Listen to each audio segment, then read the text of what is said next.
Thank you. Now I got the sign that I was supposed to start. Welcome all to this roundtable on assessing the EU's toolbox in handling internal and external challenges. And we are very happy that we have kind of been able to group together the different Horizon 2020 projects working on different issues related to this topic. I will just say a few words of introduction before I introduce the panel. When the EU launched its global strategy in June 2016, it stated that we need a stronger Europe, and this is what our citizens deserve, this is what the wider world expects. And this was, of course, yet an important move towards making the EU into a stronger actor. But the strategy also represented a rather significant shift in the European approach, or at least in the way the EU is presenting itself as an actor. And some would argue that this is a move from being a normative actor. Others will argue that it's just an adjustment to a changed context, beginning with the short-lived Arab Spring, a more assertive Russia, and the crisis in Ukraine, the war in Syria, the migration crisis, and the rise in violent extremism. But it's rather interesting if we compare the opening sentences of the strategy from 2003 with the global strategy from 2016, the changes are quite striking. The first sentence of 2003 strategy says that Europe has never been so prosperous, so secure, nor so free. Europe should be ready to share the responsibility for global security and in building a better world. And the first sentence of 2016, it doesn't really fit with the world today. So the 2016 global strategy has a completely different tone. It says the purpose, even existence of our union is being questioned. The crises within and beyond our borders are affecting directly our citizens' life. In challenging times, a stronger union is one that thinks strategically, shares a vision, and acts together. So this is a very interesting difference as I read it. And also, since 2016, the context has not really improved. Rather on the contrary, lack of trust in elites that has both led to Brexit, the election of Trump, and the weakening of transatlantic relations. And also the proliferation of authoritarianism, populism, nationalism, xenophobia, both within the EU, one has to admit, as well as in the immediate and wider neighborhood. And on top of that, we see a series of new conflicts arising in Europe's neighborhood, a close and wider neighborhood. So this means that we live in a very challenging time, where the very basis of the liberal world order, based on international law and multilateral institutions, which was supposed to ensure at least a certain degree of stability and predictability, is under pressure, not only from the outside, but also from the inside of the EU. So in this context, where it is also has become increasingly challenging for the EU to balance its autonomy and interest with those of the other key stakeholders, both at the national level, regional level, and international level. So how can then the EU deliver on the vision outlined in its global strategy? In other words, which part of the EU's foreign and security policy repertoire are effective when facing a changing world? Equally as important, which are not. So to highlight these kind of crucial and also very difficult questions, we will in this panel discuss findings from 4 international and interdisciplinary Horizon 2020 funded research projects, the EU Unpack, EU Strat, Future, and Inform. So I will start to say a few words about the different projects. First of all, I think I forgot to present myself, so I'll do that now. So my name is Pernille Diker. I am a research professor at NUPI, Norwegian Institute of International Affairs, and I have also been part of the project team EU Unpack, project leader for one of the work packages. And I will then start with the Unpacks, as I know the project that I know the best. Unpack has examined the external crisis response and whether it is conflict sensitive. And it has had a special focus on the enlargement area, the neighborhood, and also the wider neighborhood. I will not say, Morten will say more about the project and our findings, But I will say a few words about the other project as well, and you will elaborate on that later on. So EU-Strat is a project that has studied the relationship between EU and countries in the European Eastern neighborhood. And Future has mapped the dynamics of EU-Turkey relations, and Inform has studied interaction between formal and informal institutions in the Western Balkan societies.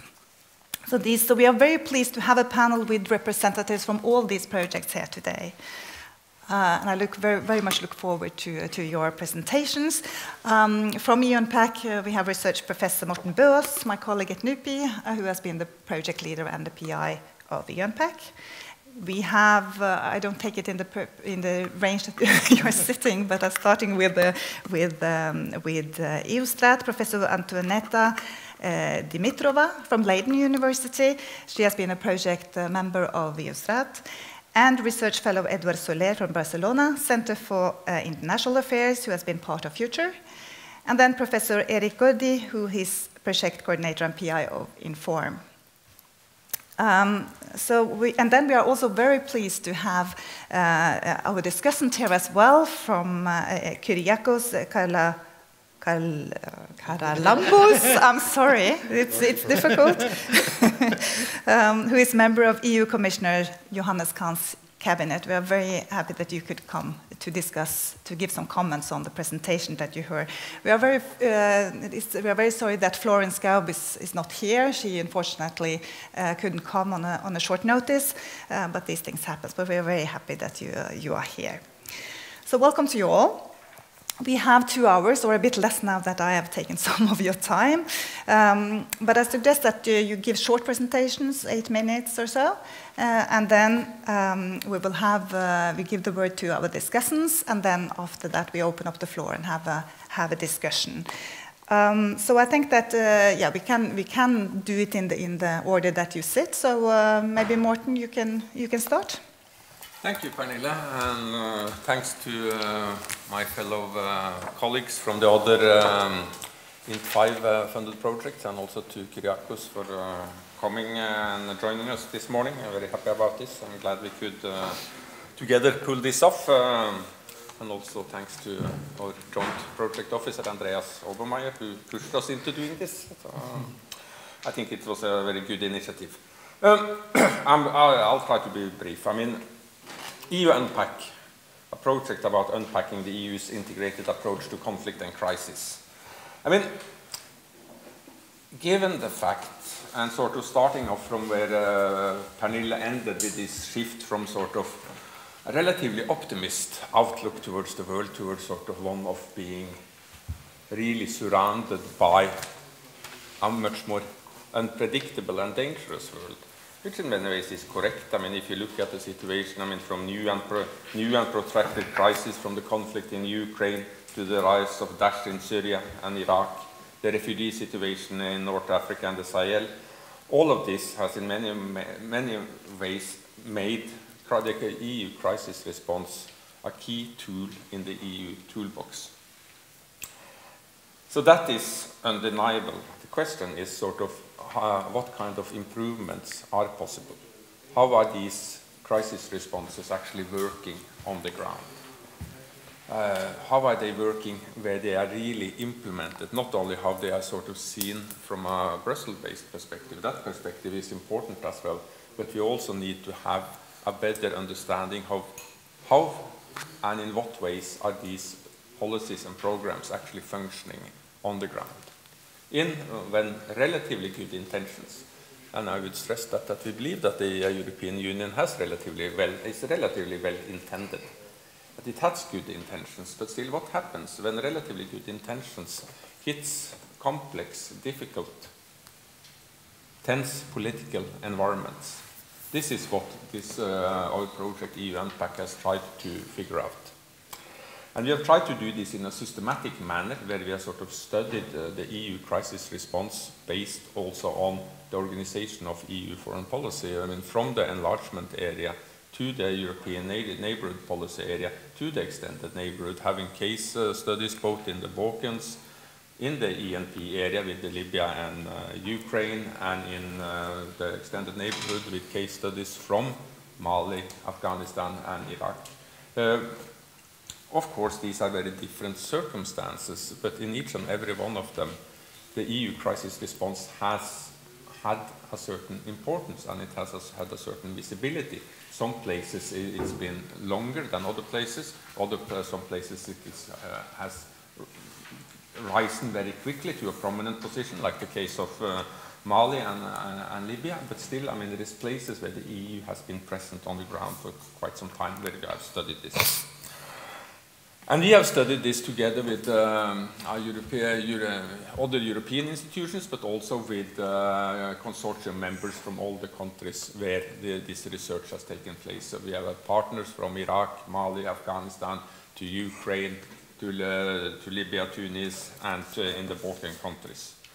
And we believe that this approach, this kind of combination of a bottom-up and top-down approach, which has allowed us to conduct a number of interviews both with people directly affected by conflict, who are also then the supposed beneficiaries of EU crisis response, but also to a number of delegation members and so on, both in these countries and in Brussels. This has allowed us to combine a bottom-up approach with a more institutional top-down approach, which has made it possible for us to explore local agencies and perceptions in target countries without losing sight of the EU's institutions and their expectations and ambitions. And I think it's important for us to stress this fact that even people who live in an extremely vulnerable situation and are faced with extremely precarious livelihoods, they also have agency. And that local agency needs to be understood. They are not just passive victims of circumstances. They live in what may be called a victimhood, but that doesn't mean that they are completely passive. They are not sort of just objects who comes into the story when the EU or somebody else acts upon them. They are acting subjects in their own way, and they have their way of understanding what we, in quotation mark, are trying to do in their countries.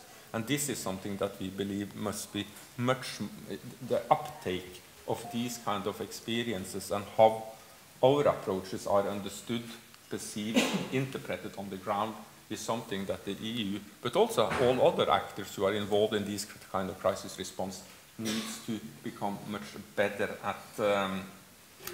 at understanding and making use of, so that one, instead of sort of pushing people away from relatively well intended programs and projects, are able to work together with local communities in crisis response based on a shared understanding of the root causes of crisis and the way out of it. And it's not necessarily always that our way out of crisis is the only way or even the best way out of crisis. So this project has been attentive to the local level in target countries as well as to the EU level and the connections between them. And through these 3 years that we have conducted this project, I just want to sort of bring forward 2-3 highlights and finally some of our recommendations. And these are recommendations that we think can be applied across the universe of EU crisis response. One important highlight from our research is that we conducted a number of perception surveys about people's understanding of the EU crisis response in these target countries, in Mali, in Libya, in Ukraine, and so on. And one of the things that we found, which was quite astonishing, is that even people, and we had a very targeted approach to our sampling in these perception studies, where we tried to target sample people who had a good chance of being relatively, or should have been relatively knowledgeable about what the EU was doing in their countries. And even among this segment of the population, yes, people were sort of, the EU was seen as a relatively sort of trustworthy actor, but people simply didn't understand the EU project, the EU vision, what the EU was trying to achieve in this country. And this points, as we see it, to a much larger problematic, because the EU is involved through its various missions in taking decisions in these countries on hugely important areas, policy areas and issues, like police reform, like security sector reform.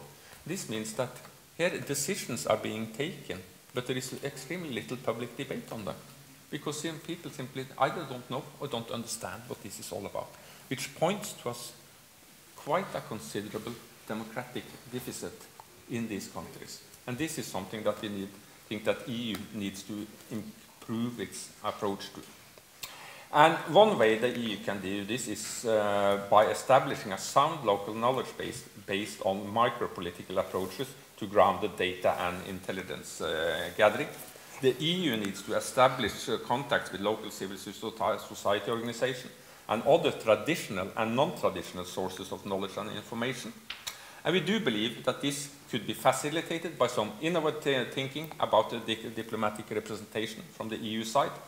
For example, instead of a high turnover of generalists, it might be better to have long-term postings of personnel with in-depth competence and interest for the countries where they are stationed.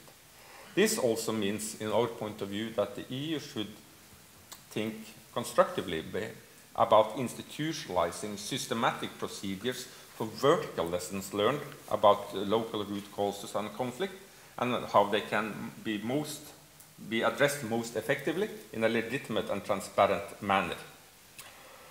The EU also needs to recognize that its priorities are not necessarily always aligned with the interest of various segments of the local population. And here I would stress various segments of the local population, because this idea about local ownership, the understanding of the local and so on, and this has been sort of a key word and a fashion word that is used in so much of these discourses about international intervention. But it also seems to presume that the local is one, that the local has one voice, one interest. That is far from the case. I mean, local people have as diverse interests as people sitting in this room. They do not necessarily agree upon everything. They are divided by class, by wealth, by education, by gender, by ethnicity, by region, and so on. And this diversity needs to be acknowledged and used in the programming of crisis responses. And this would be good for the local communities. It would be good for the target countries. But we also believe that this is the way of making EU crisis response more effective, more sustainable, and making it more efficient in receiving the results that also Europe and the European population needs. So, and this is my final point, this also means that the EU will always need to combine short-term crisis response with a much more long-term engagement. But even a long-term engagement cannot be endless. We have to avoid that the EU, in its policies, together with other large-scale international actors, ends up in the kind of situations that we now see in Afghanistan, that we may be seeing in the areas between Iraq and Syria, that we clearly are seeing in DR Congo and so on, and that is these endless international interventions without any clear exit possibilities, which only leads to one thing, and that is that these countries that become the target of such endless interventions becomes hooked permanently on an artificial life support system. Thank you. Thank you, Morten. And then we move on to Erik, who will present some of the findings in EU Inform. Yes. Yeah. Yes. Hello. Thank you. And it's a pleasure to be here. It's especially a pleasure to be in Brussels, coming from the UK, because who knows whether I'll ever be able to travel here again.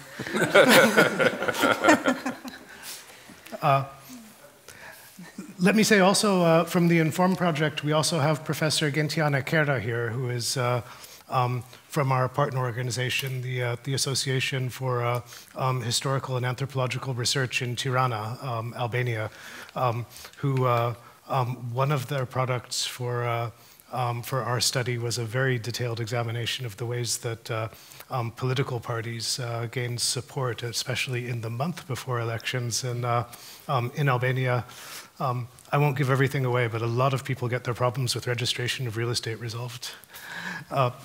Now, I can already tell from listening to Morten that that probably all of the people involved in projects here on this panel share a lot of common ground. And what a lot of that common ground has to do with is moving from the upper level of political structures to the level of the social and everyday life. And this is the problem that, that we faced in trying to develop Inform. Because we got this request for research projects that would provide information that would be helpful in the process of European integration. And we start thinking about how we can do it, and we're already a little bit troubled because we say, okay, processes of European integration, maybe they exist, but by this point already in the states in the region, we're looking at Southeast Europe, people don't really have a realistic hope that their states are going to become members of the European Union anytime soon. And all of the transformations that are promised, it's difficult to say that people sense the effects of those on the ground. The insight that moved us forward is that this goal of transforming states, and bringing them to what's seen as the most advanced contemporary level, is a bit of a tradition in the region.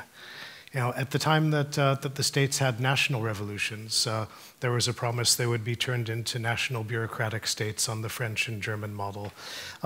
Then in came a different group of people who said, we will reorganize everything from above and transform the states into socialist states. And then another group of people who said, we'll transform them into ethno-national states based on identity. And now comes a group that says, we'll transform them into democratic states based on the rule of law and accountability and so on. That is, people are sort of accustomed to groups of people coming from above with influence from outside, promising to transform everything, and then not transforming everything, because this is a job that can't be done, and it can't be done especially in states that have limited capacity. So what do people make of the European project to transform the states of the region into functioning and accountable democracies? Well, generally speaking, people want this. This is what they want from institutions. And surprisingly, given the performance of institutions in most states in the region, the level of trust in institutions is very high. And the level of popular orientation toward Europe and in favor of European integration is also very high, not as high as it used to be, but none of the intervening actors that have emerged as competitors, Russia, Turkey, China, the Gulf states, are really presenting any competition. That is, this is a project that for the most part people want. They think that there is likely to be a benefit from this project. But what they see happening is this, that the measure of success or failure in the project, and here I don't want to insult the members of the European Commission. I don't think that they're naive. I think that they realize that that this is what's happening. But success or failure is measured by some specifically formal benchmarks, whether laws that are requested to be passed by the European Commission are passed by the states that would like to become members, and generally they are passed. If you just go by numbers of laws passed, every state in the region is doing wonderfully well. How are they passed? I mean, a recent study by a non-governmental organization in Serbia found that 70% of laws that were adopted in the current parliament were adopted through urgent procedure, that is, without reading or debating.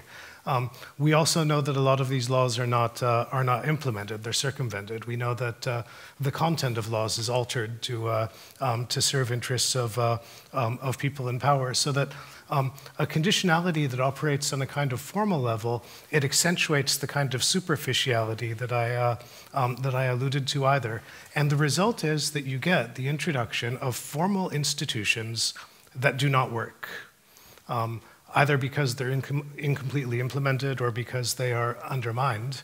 And in that space, then, enters a whole set of informal practices. And when we talk about informal practices, Inform looks at informal practices in political life, in economic life, and in what we call everyday life, that is accomplishing everyday tasks. Here's what I can say about informal practices. That is, some informal practices are helpful. That is, they compensate for shortcomings of formal institutions. Some informal practices are sources of resolutions that could be helpful in societies. So that, for example, we find in multi-ethnic communities, like in Bosnia and Herzegovina, informal economic practices integrate and allow people to take advantage of national, ethnic, and religious diversity more so than formal and legal economic institutions do. And some informal practices are corruptive. And there we're talking about practices like bribery, use of connections, political clientelism, and so on.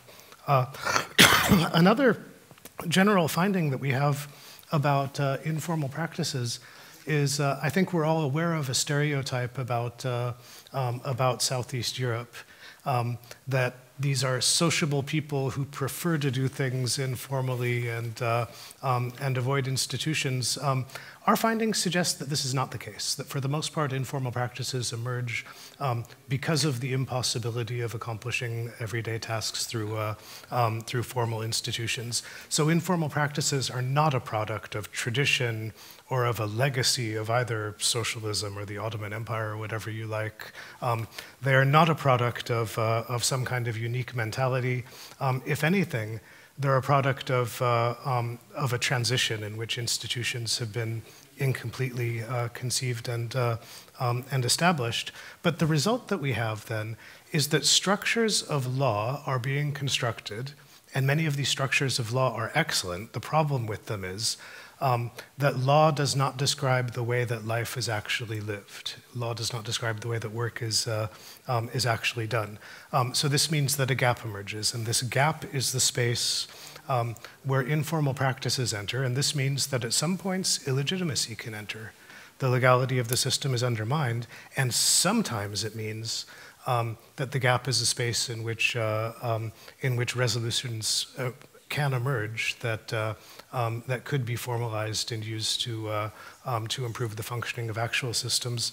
So to end, I think I will agree with what Morten said, that we need to pay attention to the local and to the social, not to imagine that everything is described at the institutional and structural level. That is, look carefully and monitor the way that things are actually done, the way that work is actually accomplished in societies in the region. And sometimes we have to look at these informal practices as problems, think of ways to reduce them or to substitute them. And sometimes we need to take advantage of them and look at them as sources for solutions. And I'll finish with that. There's a lot of detail, but we can get to it later. Thank you so much. Very interesting, and very interesting to see that there are some links between findings in the projects. So I will very much look forward now to hear about future. So Edward, please. Thanks.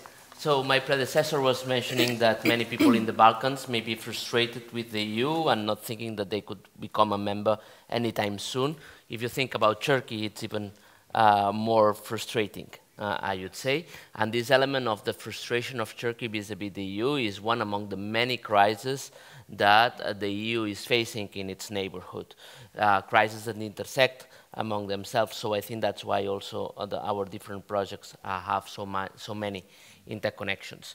So in future, basically, I will try to summarize very quickly some of our policy relevant findings, I would say. The first element is that it is important to recall that it's not the first time that the EU and Turkey have been facing such a crisis. It's a long story of ups and downs.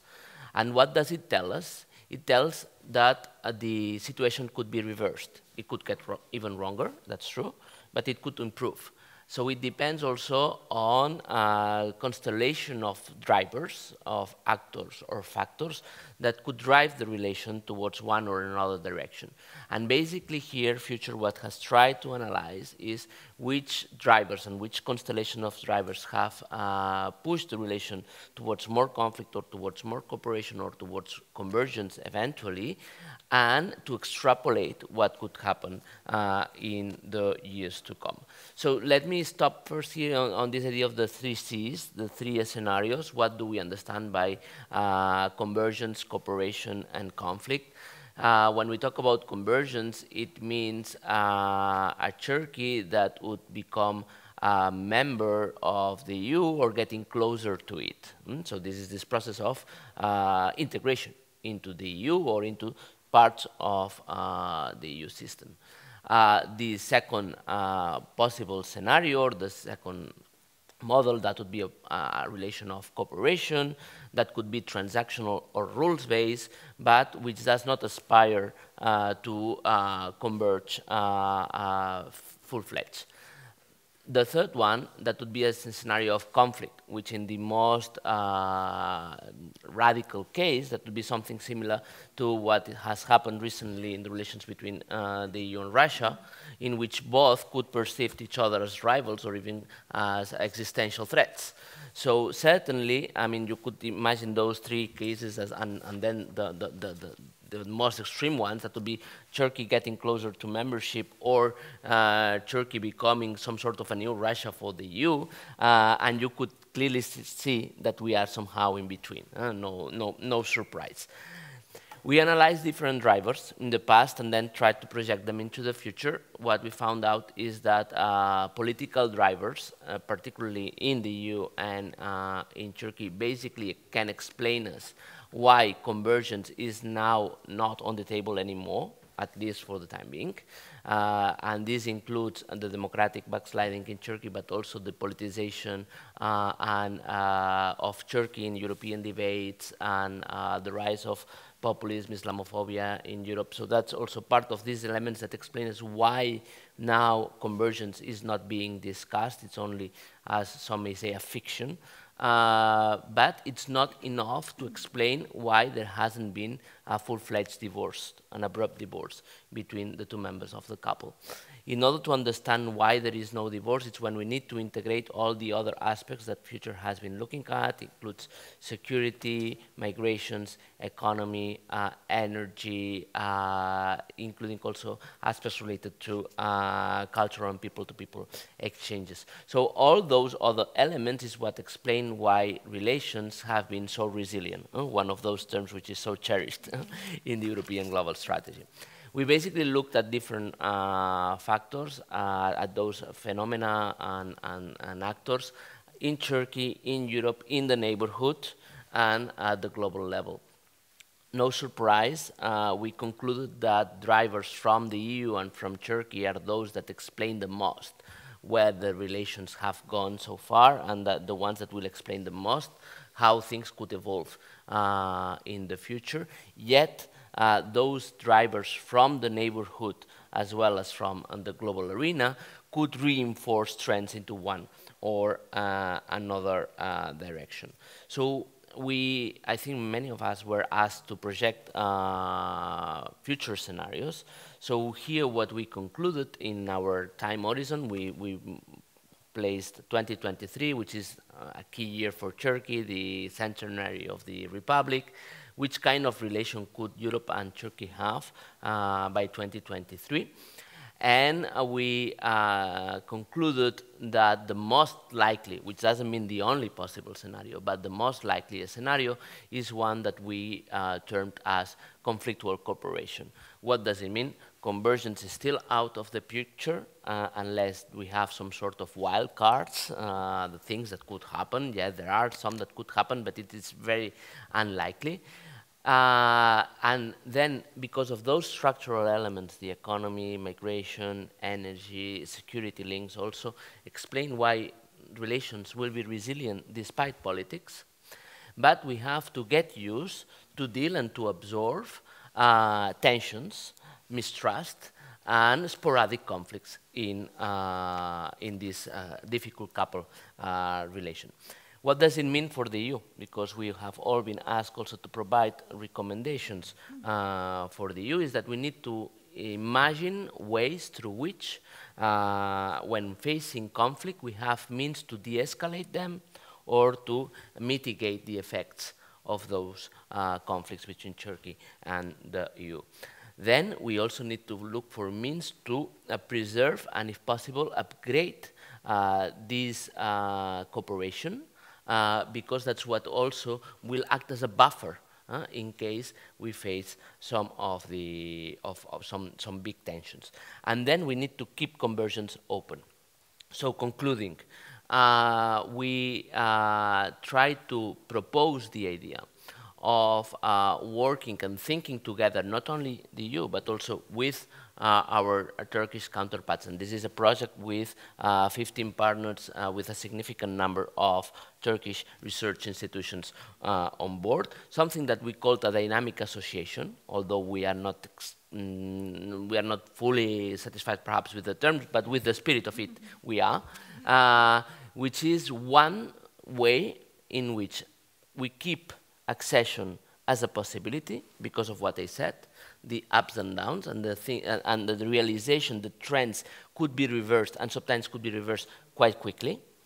But then we need to keep a mechanism that would allow us to reinforce this cooperation regardless of the stalemate of the association process. But then it is very important, and this is a key conclusion of the project, that it needs to be presented and be lived, not only presented but also be lived, as a complement and not as an alternative of accession. Practically, it would mean to really work probably from the next institutional term in the EU on the modernization of the customs union, also on the justice reform in Turkey, and a third on foreign and security policy, and we can discuss it later on. Thank you very much. Thank you so much, very interesting. And then we'll move on to Antoinetta, who will present the project EUSTRAT. Yes, thank you, Pernille. And I'm also struck, as Eric and the others, how many commonalities there are between the projects, even as I listen to the colleagues. And the first commonality is, I think it was Morten, no, it was you who started with this, that with regard to the Eastern neighborhood, the European Union found itself, since 2014 especially, in a situation which it perhaps didn't expect to be, and in the famous metaphor of The Economist, instead of being surrounded by a ring of friends, it found itself being surrounded by a ring of fire in the neighborhood. And of course, EUSTRAT is especially focused on the Eastern neighborhood. The second commonality that I see, which is also a fundamental idea and assumption of EUSTRAT, is that we need to look at the countries and societies and not them as objects of EU policy. The Eastern partners are very different countries. They have very different aspirations, some none at all, such as Azerbaijan or Belarus, to join the EU, whereas others see joining the European Union, such as Ukraine or Georgia, as their foreign policy goal and strategy. Therefore, EUSTRAT said an inside-out assessment is something which will also help European Union policy and will put it in perspective in terms of the agency, but also something that we put very much at the center of the project, which were social and political orders. And this is a term that we borrowed from Douglas North, but it essentially tries to convey that not only political regimes and political elites are important, but also societal relations, and the way that in a number of these countries, if not all, dominant elites have been embedded in patronage networks which have been extracting rents from the public. And perhaps the good news for the EU in this very, very big picture that I'm sketching at the beginning is that the European Union also cannot be blamed for everything that goes wrong in the region. A lot of this is domestic dynamic and local dynamic, despite the very big hopes which people in certain countries, such as Ukraine, have for the European Union to restart their reform process. So the main question for the EU Strat was then, if we look from the inside out and if we accept that a lot of these countries are dominated by elites which are rent-seeking, which limit access by citizens to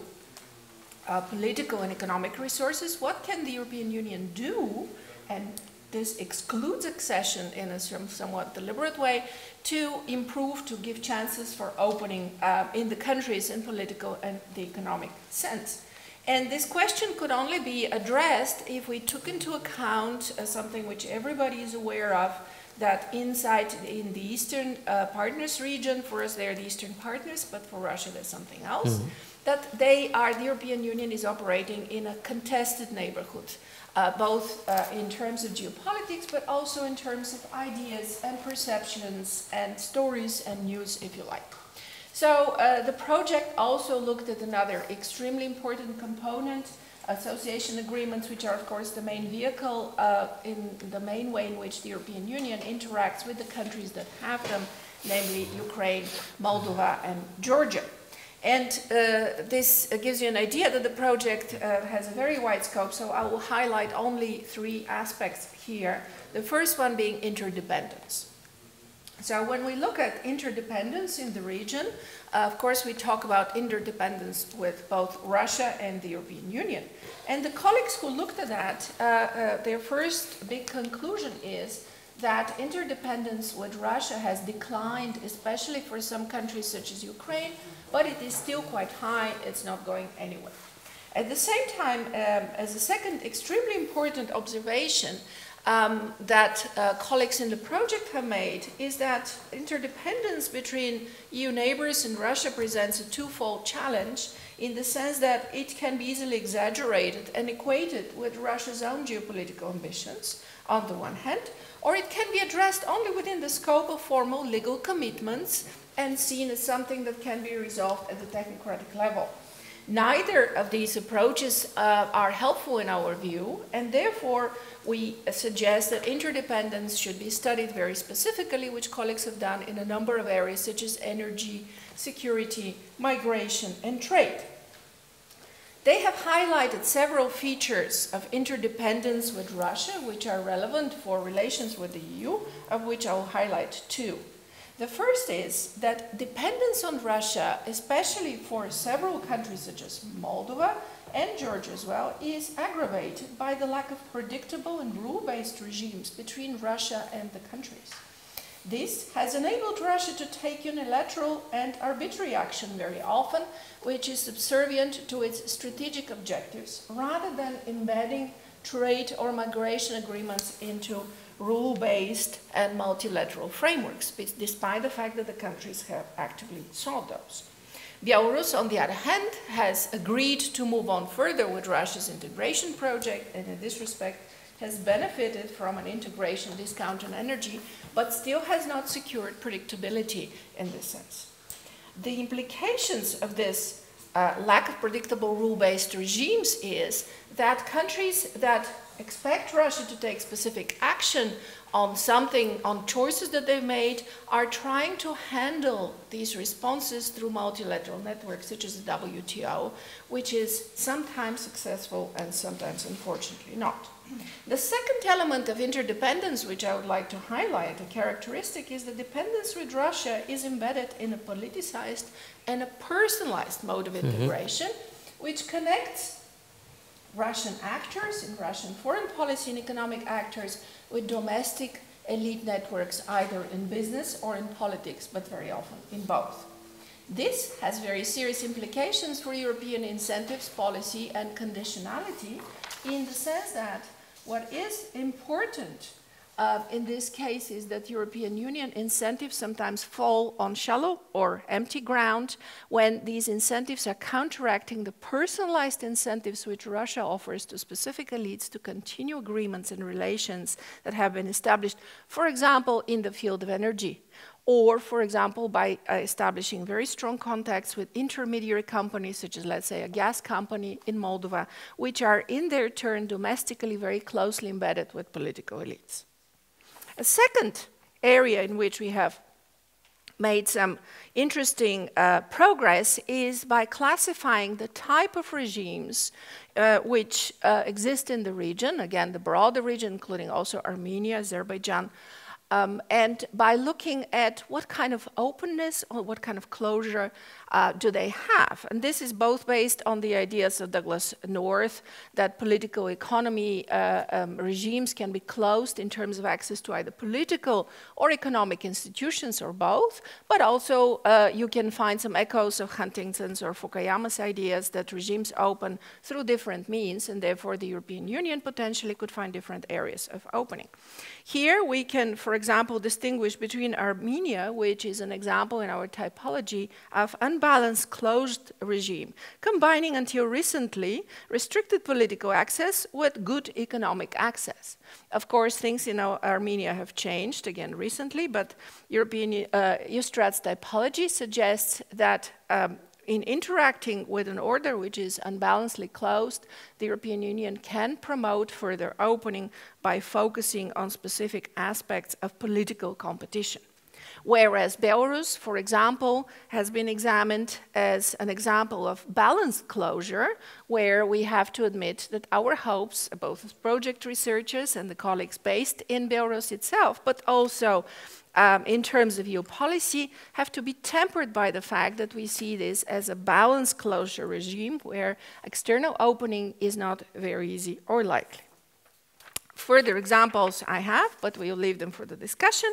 And the last part I want to address is communications and perceptions of citizens, which relate to some of the things that Morten mentioned. We looked at very globally what we can call the European Union's soft power in competition with Russia's soft power and projection of specific narratives in the region, which Russia, of course, has been doing quite actively. And we did this in a number of ways, starting very simply with what the European Union communicates through its delegation websites, which was quite a lot, but at the same time in a quite of a formal and, shall we say, event-oriented way. And I immediately have to note that within the 3 years of the project, this has already changed, and the EU has made its, its communications more dynamic and more personal. Then we looked at what citizens actually get on TV and in TV news in terms of the European Union, news about the European Union and Russia respectively in comparison. And here we have to say that having researchers watch the TV news locally for more than 3 months every evening has been quite an undertaking. And there is a whole richness of data and variety of conclusions, but the biggest conclusion there is that the presentation of the European Union in terms of tone, attitude, and balance is neutral. In other words, the European Union is not presenting in a specifically negative way. However, here we should pay very close attention to our case selection, which is of course limited by time and resources, which excluded somewhat deliberately the Russian language channels and the actual Russian channels, which still, of course, are freely available for much of the territory that we are talking about and who spread completely different type of news. A second, and I'm almost coming towards the end, a second very important conclusion from our analysis of TV news is that the European Union is mentioned differently in the 3 countries in which we followed the news, in Belarus, Moldova, and Ukraine. But particularly interesting is the fact that the member states of the European Union are much more often mentioned than the European Union itself, and generally in a more positive way across the board. Again, it differs per country. And a very simple policy implication conclusion of this is that if the member states are capable to connect themselves in the news closer to the European Union instead of playing the Brussels blame game, it would be much easier, of course, for the European Union to improve its image on the news in the countries in question.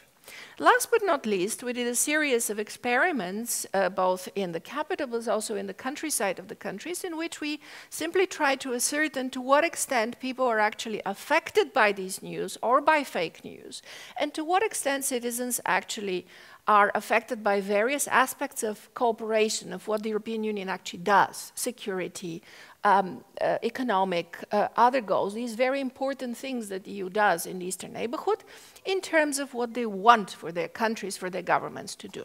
And here again, our first conclusion is very similar to some of the things that Morten mentioned.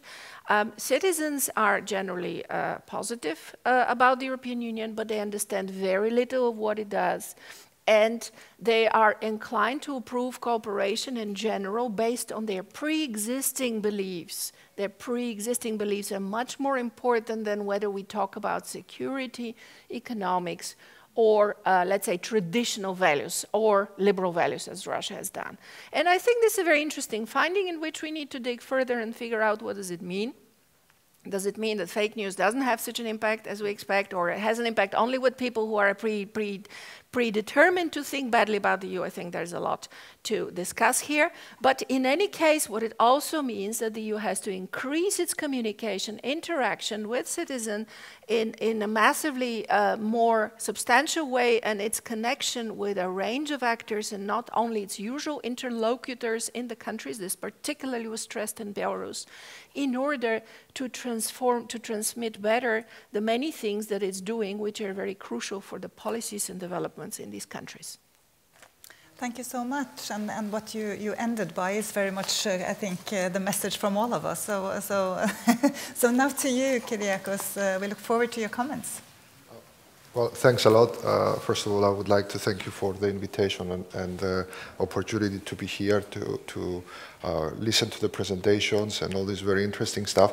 I'm in a bit of an awkward situation because I had prepared something to say, but then listening to all these inputs, I think I will try to navigate through the various issues that have been raised. So excuse me if I don't sound too let's say, if there is not such a good flow in my presentation. You all identified a very valid and problems that we're actually facing. I would like to go a step back, which I think it's a given, everybody knows that, but I think we need to remind ourselves about the nature of the beast. The EU, and especially in the field of foreign policy, international relations, it's an intergovernmental process. This means that for every decision to be taken, or majority of the decisions, the big decisions, you need the agreement of all member states. The result is that you end up with the least common denominator. At times, not even that. It only takes one member state for whatever reason, whether it has some special relationship with Russia, whether they have some special relationship with Georgia, or I don't know what, to say we don't agree to this, and that's the end of the story. So that shapes in a way the framework in which we have to operate. When it comes to the implementation on the ground and in relation to what Morten said, indeed, all these problems are there. I can tell you much more about this to give you a bit of insight that the colleagues in the delegations, let's think about Libya, for example. The colleagues in the delegation, well, I think they're not even based in Libya. The situation is such that they cannot work there.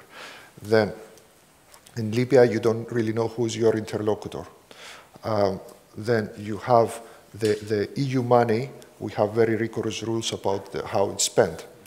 That means that either the colleagues who are managing this locally or the international organizations through which we have to work on the ground, they are bound by our rules. Of course, it is a bit absurd because the colleagues on the ground are putting their lives at risk. And then we are here and we're debating whether this amount comes from this budget line. You cannot imagine how much time we spend on this, or whether this amount comes from a different budget line. I'm saying this to show that they operate already in a difficult environment, and from our perspective here, our environment or our bubble in a way is different. So it's a constant struggle to keep in mind what we're trying to do, you know, at times save lives or promote human rights, democracy, and on the other hand, having these interinstitutional struggles and turf territories struggles. In terms of the coming to what Eric said about the transformation aspect, and also a little bit touches to what Antoinette said. First of all, I think from the EU enlargement point of view, Eric, you're right that the EU perspective right now, it's not very clear. But let's not forget, if we look into previous enlargement rounds, it took 10, 12, 15 years to be ready to join the European Union. I come from Cyprus, and I remember how many times, in 1998, we had a very good decision. 2000, you know, there was, I don't know, I'm making this up, but there was something in Germany, and Germany couldn't focus on enlargement now, so we got a not very positive decision.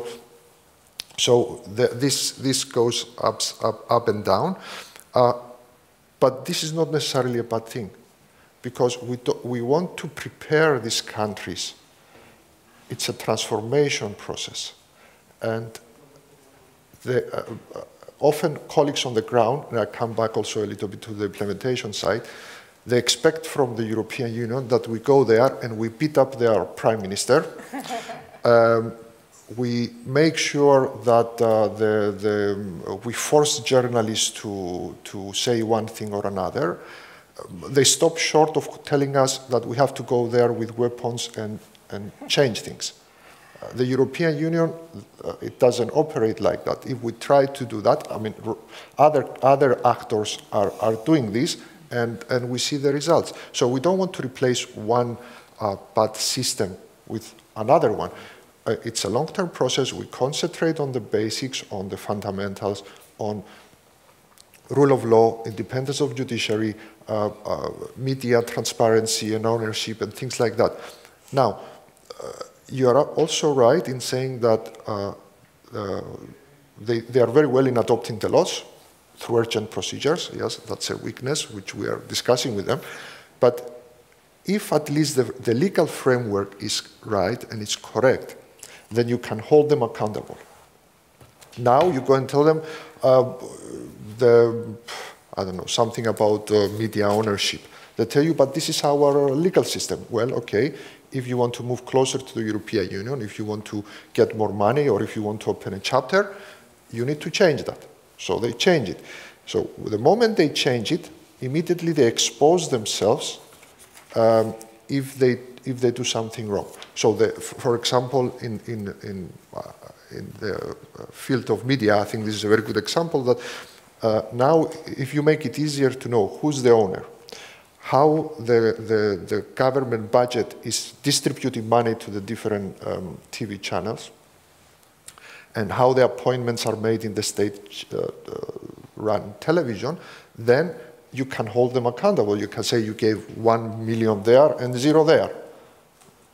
So it's through this process, painstakingly, but this is the process that we're going through to build to transform the society, to change the mentalities, and to put in place the right framework.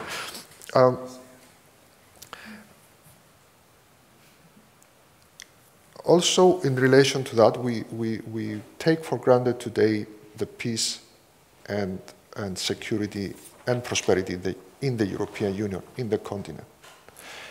So if we are critical about the EU's role, and of course it can do more in the international affairs, but I think we have to pause and take stock of that and accept that the enlargement process was a transformative process. If you look into the former Soviet countries, those who joined are in a much, much better situation, even with their problems, than the ones that did not join. So the EU perspective is the one that has delivered and has the potential to deliver. Even though in the Balkans it's slow, but I would just like to mention two examples that show that it is working. Kosovo-Serbia dialogue. Right now it is in a bit of a dead end, but the fact that we're having the dialogue, it's the result, it was a precondition to open accession negotiations with Serbia. So if it was not for the European Union, we wouldn't have had that. A second example, that more successful one that came to fruition, is North Macedonia. 2 years ago, there was a new government, where they were 3 years ago. If you look at the country 3 years ago, you couldn't see the end of the problems there. With interethnic tensions, corruption, it was all over the place. Now, because of the EU perspective, they signed a friendship treaty with Bulgaria, resolving their own bilateral issues, and they resolved the name issue, which was one of the historic, stupid, if you allow me the expression, as it may have developed to be. It was a very historic achievement. And they did that because of EU perspective. So that shows that the EU perspective, slow and with their problems, it is delivering. However, now we are at a critical stage, and that our credibility is on the line. North Macedonia has delivered, also on reforms, and in June, there is the expectation that we would open accession negotiations. If that doesn't happen, then this narrative that you deliver, we deliver, will be damaged even further. How would you expect from Belgrade and Pristina then to deliver on the dialogue if Skopje resolved the name issue and they don't get opening of accession negotiations? Another example is Kosovo visa liberalization. You can argue the pros and cons, but from a process point of view, we gave them 83 or 87 benchmarks. They fulfilled those benchmarks, and then we said, no, we're not giving you visa-free travel for the time being. So it's important, in order to maintain this transformative effect, to be credible. And when we are asked them to do something, that we need to deliver. I would like to briefly touch on Northern Ireland. The EU was not part of the Good Friday Agreement, but the EU was the reason why Good Friday Agreement was made possible. Because if they were not member states, both of them, you would have had all the issues about what you have now with Brexit, in a way. That the hard border, the controls, and in the context of Northern Ireland, that's really crucial. And then I would like to finish with going beyond the Balkans and beyond the EU perspective. I think the European Union has become a bit more transactional in a way, if you allow me the term. We see this in Ukraine. In 2014, we said you have 11 billion, but you have to do these reforms. And we are holding back money if they don't do certain reforms. If we look to Turkey, EU-Turkey statement on migration, again, it was very much transactional. And the migration crisis, more general, has shown that the European Union, if there is a crisis, it can try and pull resources and efforts and policies together.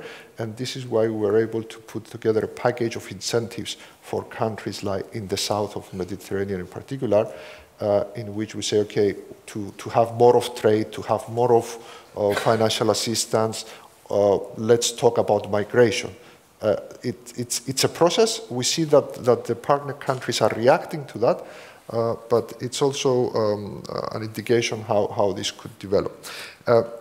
Concluding, I would like to say that with what I started about unanimity, all these problems, this is why the European Commission has proposed that on certain issues related to foreign policy, that we move to qualified majority voting. if that were to be achieved, that would strengthen the EU's role in tackling a lot of the issues that you have mentioned. And let's see how that goes. I think member states feel that that foreign policy is a very sovereign thing to do. So it's interesting to see how this develops. I took a bit longer, but thanks a lot. Thank you so much for very interesting comments, and also for speaking so freely. It was very interesting to listen to you. I think I now will give the word back to the panelists to kind of respond to some of the comments, and while you are talking, please sign up for questions if you have any. So Morten, you can start. Yes, thank you, and thanks for excellent comments, and also thanks to my fellow panelists. I think we really showed that there are commonality between these projects, which I think is really interesting and great, and hopefully this is a conversation that in various forums can be continued. Obviously, I mean, Kyriakos, I mean, you are right in pointing out that, I mean, the EU is an international organization, but it's also a very particular international organization, and therefore, I mean, parts of its policies and programmings are, of course, things that can be compared to United Nations interventions and so on, but there comes with one special sort of qualifier to this, and that is what you call the nature of the beast. I mean, that it, as an intergovernmental body with that kind of decision-making concerning its foreign policy, I mean, it often ends up as the least common denominator, and obviously that is part of the uniqueness of the EU, but also what makes also the crisis response sometimes lacking something. And but you also pointed to something which I do believe that even within the nature of the beast, so to speak, you pointed to something that we have come across quite a lot, and that is sort of these mismatches that sometimes occur, the cracks that sometimes occur in this system between what is going on the ground and these kind of debate within, and you use the word, so I can use the word, the Brussels bubble, about budgets and budget lines and so on. And I cannot help thinking that there must be possibilities of finding ways of making this more efficient. And one of the things that we have highlighted is sort of that whereas it seems to be that the aspect of horizontal learning has increased in this part of the EU foreign policy, what is still lacking is the more vertical uptake, that part of the whole organizational culture still is immensely hierarchical. And it's a difficulty of these experiences learned on the ground, that they are really taken up vertically from delegation level, from those of the EU staff that operates on the ground and often, very quickly has to learn on the job, because there is really not very established procedures for an institutional memory at the delegation level. And if you then combine that with a very often very rapid turnover of personnel, particularly in the places that are seen as more dangerous, like Kabul, like Bamako, and so on, where people often are on a rotation of 6 months. And if then, like is the fact with, for example, one of the large EU interventions in the south, which, in the southern extended neighborhood in the Sahel, which is the EU training mission in Mali, where basically you change the whole mission at one time. I mean, I cannot help but thinking that this is something that it should be quite easy to correct. You don't need to change the whole mission at one time.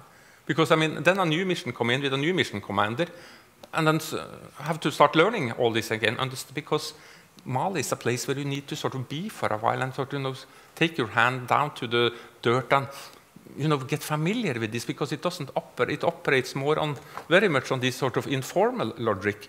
And again, I mean, I'm very pleased with and happy with Eric's comment about this is not because there is sort of, this is what the Malians ideally would like to do. It's because the institutional structures are so dysfunctional. They do not work That's why people turn to the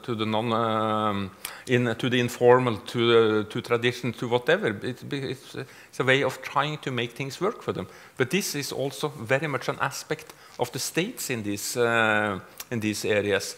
And this is not something that you only can read about. It's something that you have to live and experience.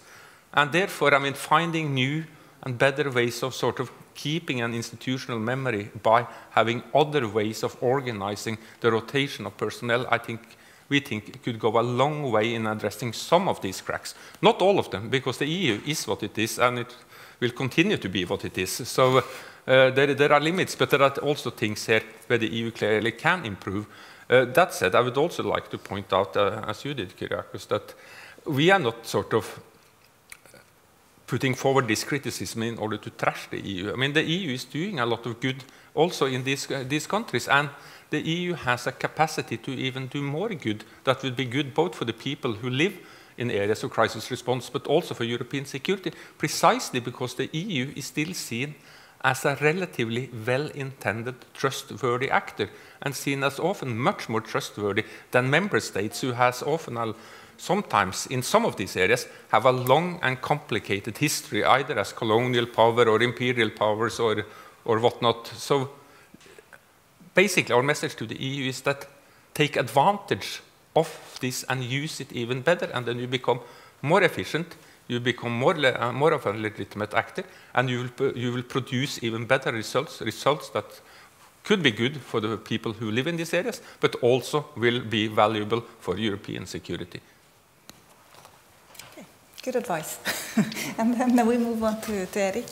Do you want to comment? Yes, thanks. And thanks very much for your comments. Now, I understand a lot of what Kyriakos Charambou said is by way of defending the EU, which is a normal thing to do. And then it puts me in this strange position because then I'm invited to be critical of the EU. So I'll just say in the context of Brexit that I have much more faith in the EU than in the state of which I'm a citizen. Now that I've said this, they won't let me home again tonight. I'll have to stay here. So this is your asylum yeah. So yes, this means the criticism that we deliver is delivered from a position of love, tough love. But okay, here's what I would suggest, that first of all, one of the topics that came up in the discussion is several fields where it's most difficult to get compliance with EU standards, and these are especially the fields of rule of law, independence of judiciary, and independence of media.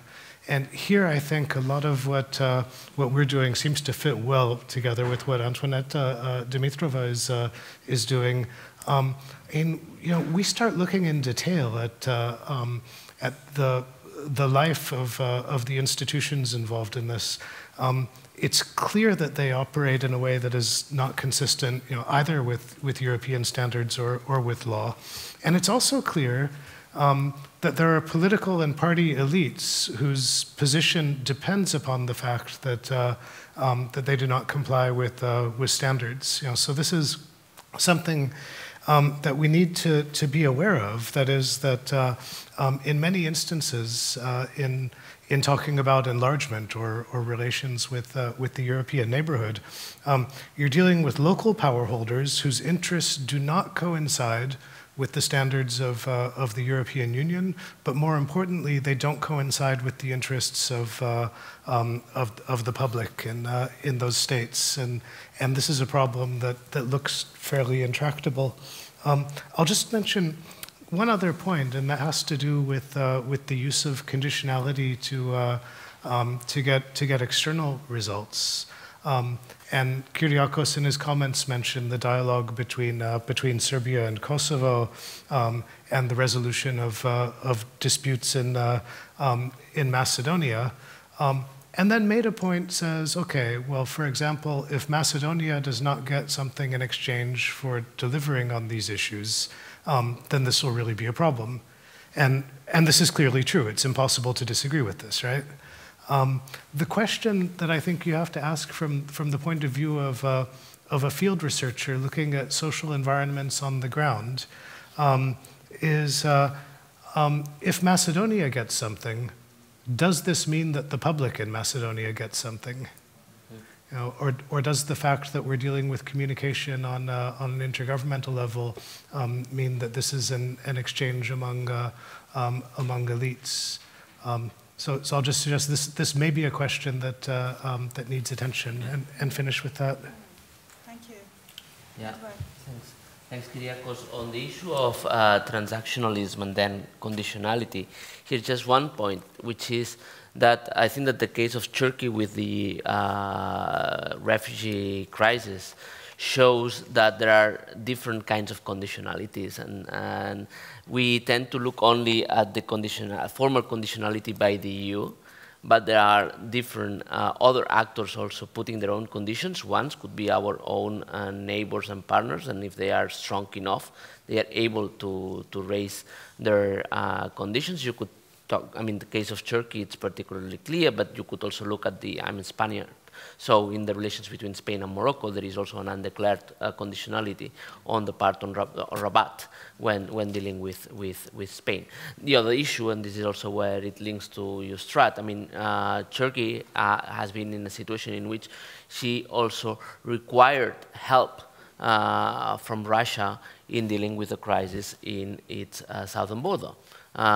So in that sense also, Moscow has been able also to put their own conditions on Turkey, and this, if you look also in the North Africa or the Middle East, the conditions imposed, undeclared conditions by the Gulf countries, can also limit the effectiveness of the conditions on paper that you could put on the table.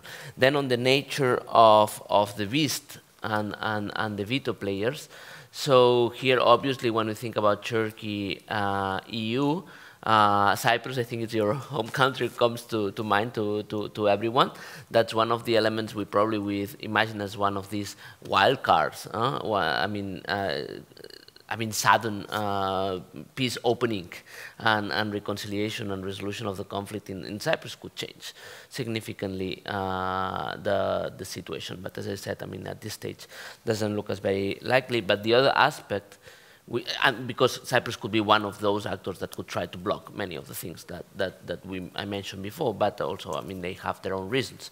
But this is also why we thought that trying to cancel the accession process, as some people are proposing right now, would be unwise. Why? Because in order to restart it again, we would need unanimity. And this will be much more difficult to get. So probably we would be eliminating the possibility of using that tool if we so want, for the sake probably of political instincts, short-term political instincts. So here I think when we think about the importance of keeping the accession, at least as a long-term ideal, is, I mean, when you are able to think strategically and not only in the next elections. Thank you. Antoinette? Yes. So I would like to react to a couple of things that Kyriakos said and also a couple of things that colleagues said. I am a great fan of conditionality's effectiveness, being originally from Bulgaria, in reform, in enlargement, and I still think we are now in a period in which this is perhaps less recognized than a few years ago. At the same time, I think in a number of areas where the EU operates, we are reaching the limits of formal conditionality. Both in the Balkans and in the Eastern neighborhood. And the reason for this is, I think transactional is very, very good, but the reason for this is that we haven't taken into account something that becomes increasingly clear, that the EU conditionalities are always based on the acquis. By and large, there's been this shift in 2011-13 a little bit towards good governance. It's sort of now a two-track, some bit more good governance, basic governance indicators in the Balkans, but there is still quite a bit of EU conditionality oriented towards the acquis. And the problem with this is that if you want to get short-term results for citizens which are not enlargement, the question, Eric, what do people get if you're negotiating for Europe? You need to actually not follow the sequence of the acquis, which is, after all, regulation done for rich countries some time ago under bargaining conditions. So a number of my colleagues reached the conclusion, for example, that the sequencing of implementation of association agreements that have been concluded should be looked at, should be possibly changed or reordered to fit local priorities, for example, to make sure that short-term benefits are there and not only short-term pain, long-term benefits, because this worked with enlargement when you have the light at the end of the tunnel. This doesn't work when you think a country may not have within 20 years. That's one. So I think we should use conditionality in conjunction with incentives, which are specific and which are related to much more to citizens than to markets. That's the second thing, because these kind of citizen reorientation away from liberalism and more towards all kinds of aspects of social support, which we see also inside the European Union can actually do a lot about that without changing QMV, and I understand this would help a lot. But first of all, the EU is not used to communicating what it does with the money, or it does dramatically less than it could. Energy subsidies for Ukrainian households. Well, let's put a sticker on every time people get a subsidy saying this is coming from the EU. And we understand very well, having talked to your colleagues, Kyriakos, that this comes from the fact, again, that the EU doesn't actually want to advertise that it does direct budget support. Because of member state considerations. This is the other constraint, which is very dramatic.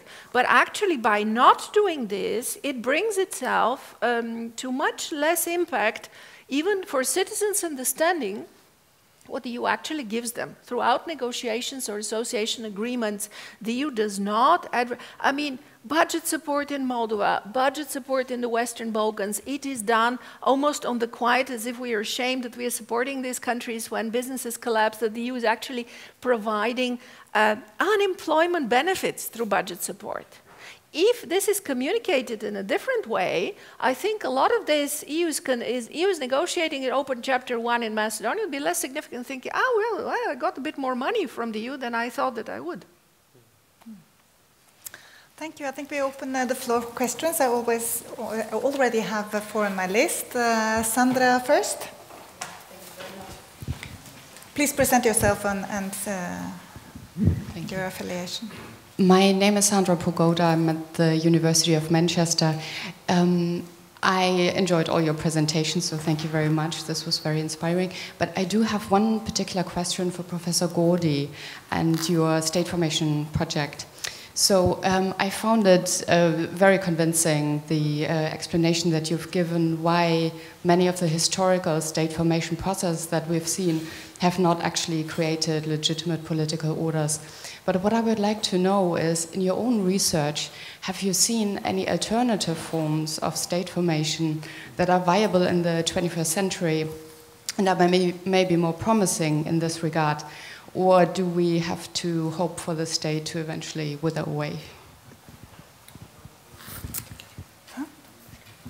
Okay, we'll take one more, and then, who was next on my list? Kari.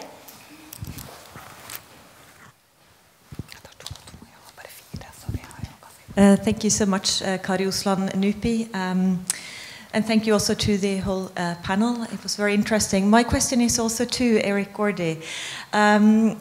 You mentioned that the level of trust in institutions is very high. And I was curious, in our EUNPAC project, we have also looked at Serbia and Kosovo. But I was wondering if you could explore a bit further. Is it their own national institutions, the EU institutions, and high compared to what? Over time, compared to other European countries? Compared to how they perceive Russia. So just please explore if possible. Thank you. Okay, I think I give you the chance now to respond to these 2 questions. Let me start with the easy one about about trust, because yeah, we were also surprised by the high level of trust. And what I'd say what we're comparing it to is it's not over time or between countries, but level of trust in formal institutions as opposed to level of trust in other people. Because this was one of our hypotheses, that maybe one reason people accomplish tasks through informal practices is because they have more trust in the people around them than they do in formal institutions. And to our surprise, this didn't turn out to be the case. So this especially became clear when we were talking to, we had a subsample of interviews with business owners who maintain networks through informal means, and we're talking about informal means. This is lunches, coffee, and gifts with people in bureaucratic agencies. Basically because if they didn't, they would never get the resolutions that they need from bureaucratic agencies. So it's, what do they call it? Smoothing, greasing the wheels, something like that. And yeah, then we asked the question, well, do people do this because they're sociable and friendly and find it nice to have contacts? And there we were able to do interstate comparisons because we look at states that have reformed these practices, like Slovenia and Macedonia. And in those states, the amount of money and time that people reported spending on maintaining these informal connections went way down. Okay, so they're still sociable, but presumably they maintain connections only with people in the agencies that they like. Anyway, I hope that answers the question. Now, oh, Sandra, are there alternative forms of state formation? That's a really good question. I can't answer it. I mean, here's maybe one thing that I would suggest, that one of the things that, communist revolutions and nationalist counter-revolutions and even building democratic states through intervention, one thing that all of these processes have in common is that they have excluded the public. And that this is maybe where, if we want to talk about problems of legitimacy, these problems of legitimacy might emerge because they're processes that are confined to a relatively small group that draws benefit for himself. And then there's this very large group of people who, I mean, their inclination may be to comply. The inclination of most people most of the time is to comply. But the fact is that generally they're not asked, and this is probably a source of frustration. I know that's not a very good theoretical answer, but it's the best that I can get based on our research. Thank you. Then we have two more questions. Roger first, and then...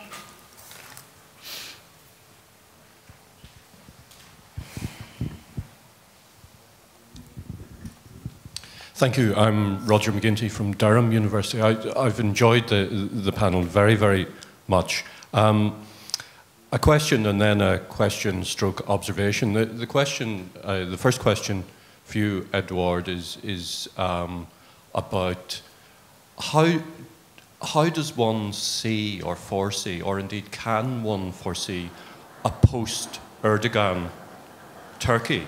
And I guess linked to that, to what extent are EU-Turkish relations based on an individual who's very totemic, who clearly is, a very idiosyncratic type of leader, if I'm being polite. In other words, to what extent are EU-Turkish relations based on a personality, or to what extent are there structural and systemic explanations? And then, I guess, mainly directed towards Morten and Eric, is just this notion of informal practices, which I find fascinating. I'll begin with an observation, and that is there's a danger that we orientalize informal practices and regard them as something that only happen over there. I mean, Eric, you and I will be more than familiar with the machinations of Brexit and deals that are done behind closed doors, and one only has to look at television pictures from Parliament to see archaic practices that defy rationality that are essentially, you know, if we were ethnographers, we. The person who walked away with the big stick. Yeah, exactly. Yeah, you know, if we were ethnographers, we would call these, you know, these practices would be in some way primitive and all of the rest. So that's the observation on informal practices, that we engage in them through the system of manners that we use, and shaking hands and polite conversation about the weather, etc., etc. You know, in the modern language, it's called unconscious bias. But the question is, and I, you know, I don't expect a fully formed answer, because I don't think that there is one. We're in the world of moral relativism. But in relation to informal practices, as academics, as practitioners, as policymakers, where are the red lines? What is utterly unacceptable? And what are the informal practices that, as you mentioned, Eric, grease the wheels, that are necessary for society or for systems to rub along? I think we take one more question over here. No, not here. Yeah. Thank you. I'm Alexander Lungarov, International and European Law at VUB University here in Brussels. Thank you very much to all of you for this event. I think it's very good we're having these exchanges. I had an observation question for Mr. Galambos. I appreciate it's not easy to comment on all these issues on behalf of the European Commission, and it seems that it's kind of half full, half empty glass approach. I mean, you can see things both sides, and the Belgrade-Pristina dialogue is a good example. I mean, maybe the dialogue is not really going on as it should, but on the other hand, it's better there is a dialogue than nothing, or even worse. You mentioned that amongst former Soviet republics that joined the EU, amongst the former Soviet republics, the ones that joined the EU are better off than the others. I wonder a little bit to which extent that was the result of their joining the EU. I think even in Soviet times and throughout the 90s, there may have been serious differences between the Baltic states and Azerbaijan, for instance. And to be honest, I also wondered a little bit about the Cyprus issue, quite a point in case. Obviously there the situation is also different, with an entity that's internationally not recognized except by Turkey. But if you can comment on what the EU's position still would be there, or if you see there's any way forward or out there. Thanks. Okay, I think now all of you got questions, but so maybe all of you would like to respond, but maybe we start with Edward. I think the first question was for you, and then and all of you also, Kyriakos. So Erdogan, indeed, I mean, there is an Erdogan factor, as there is also a Trump factor when we look at international affairs. And this is why I was saying, so Erdogan, that would be, we've analyzed the Erdogan factor as one of those Turkey-related political drivers. What does it tell us? On the one hand, is one of the elements that explain why convergence is not on the table, why the episodes of conflict have increased, and why we should assume that there will be more episodes of tension and conflict in the years to come. It also has infused this transactionalism into the relationship between Turkey and the EU, and it has also changed the decision-making structures also in Turkey, in that sense, also more vertical. So if before we were talking about veto players, now probably in Turkey there is only one veto player, that would be the presidency of the republic, while in the past probably there could have been more veto. In a sense, it made things easier also to predict, if you want. But then, as you said, we have to assume that there is a post-Erdogan Turkey as well, and that's why we insisted so much about the importance also of strengthening cooperation and not getting rid of the convergence possibility for the long-term future. However, these are too often, particularly those of us following Turkey very closely, will tend to be blinded by the importance of Turkish political dynamics, trying to blame everything what happens on EU-Turkey relations on what happens in Turkey. And this is one of the findings of Future, is that this is not the case. So if we cannot talk about the convergence of scenario, or if there are also episodes of conflict, all the blame is not on Turkey. In fact, as one of our project members once said in our kickoff meeting, if Turkey was to become, for some reason, Swedish-like democracy tomorrow, it doesn't mean that the EU would open their arms and embrace Turkey and give the membership perspective. So it's not enough.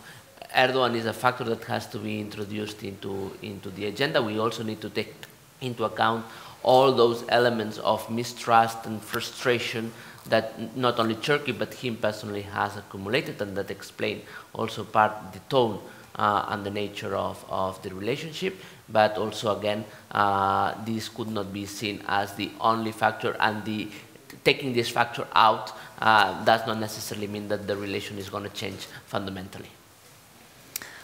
Thank you. Erik, do you want to respond to the question about informality? And, Okay.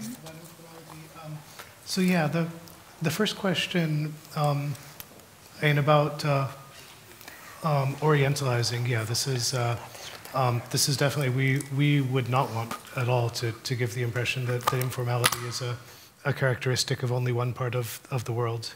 And my colleague in my department, Aljona Ledenova, who is sort of the queen of informalities, has actually compiled, she's put out the first 2 volumes, and more volumes are coming out, of the global encyclopedia of informality, with examples from all over the world of informal practices and their history and derivation and names. So we're trying to get away from that. But I mean, there's a theoretical point to be made here too. Because one of the things we're really trying to get away from is the dualistic way that informality is traditionally looked at in the literature, and to emphasize the ambiguity. Because, you know, there are people who say, oh, you've got informal practices, that's a problem, we need to find ways to eliminate them, right? There are people on the other side saying informal practices are spontaneous and organic responses to bureaucratic inadequacy and should be celebrated as local creativity. Neither one of these groups is entirely wrong. You know, what we in fact have is ambiguous character. So, you know, we try to think of everyday life, or, you know, think of the place that you work. Probably the people that you work with, you do your work, but you'll also sometimes go for drinks with them. You know something about their families. You'll talk with them about things like films and music and so on. That's right. I mean, all of these things are informal practices, and they're not in addition to the formal work that you do. They're, in fact, an essential part of it. The work would be impossible without it, and our lives would be intolerable without it. So in every formal institution, there is some level of informality, and this is unavoidable because the institutions are populated by human beings. And in a certain sense, in every informal practice, there is a certain level of formality. Informal practices have rules as well. Although this is a place where, in our project, we have parted company with Douglas North, who talks about informal institutions.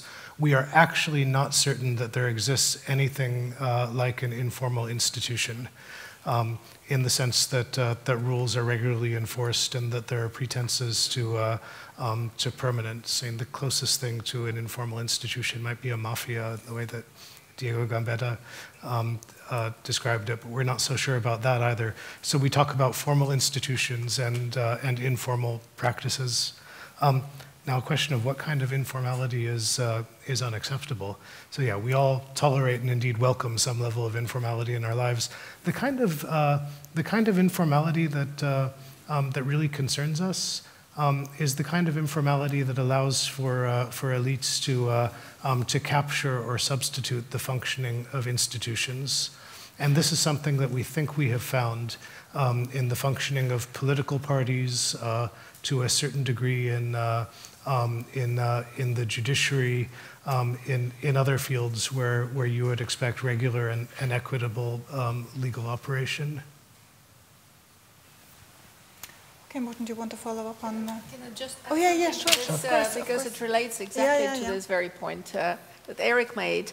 I think come from a slightly different disciplinary school there, and I think if we look at every institution as consisting of formal and informal rules rather than practices, we can get away with the understanding that informal is by definition bad. So not only not to orientalize, but also not to put a sort of a moral assessment to it.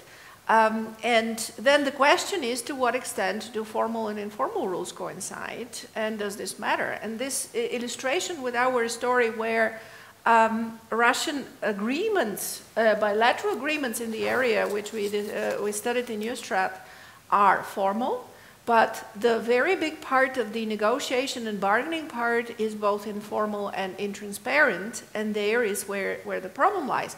So the formal agreement has actually an underlying part of informal rules, which can be identified as the thing that everybody knows how we do, but it's not part of the formal agreement.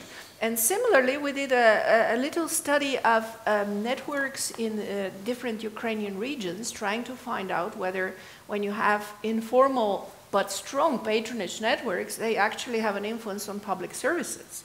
And what we discovered is that the existence of a strong network in one region of Ukraine, around the city of Kharkiv, is actually having a strong positive impact on public services, in the sense that these services are provided.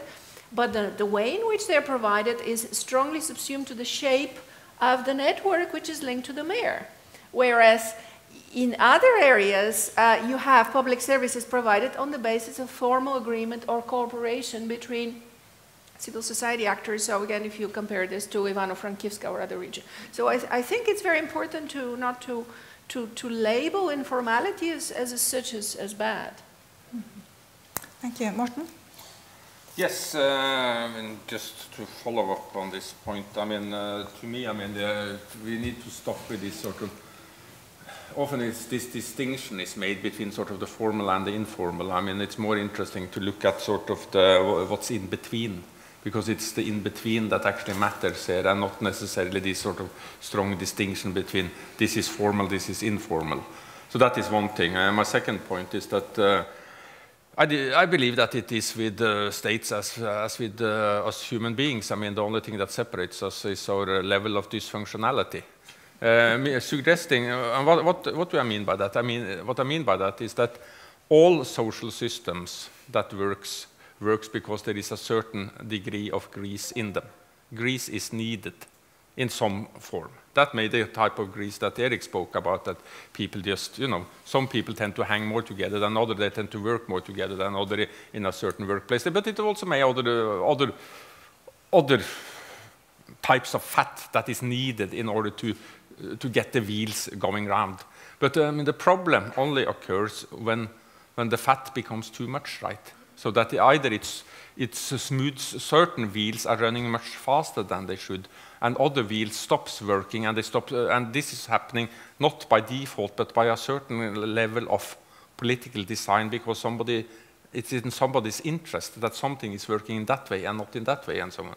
And you find this in all possible political social systems, but it becomes dysfunctional when it becomes basically too much.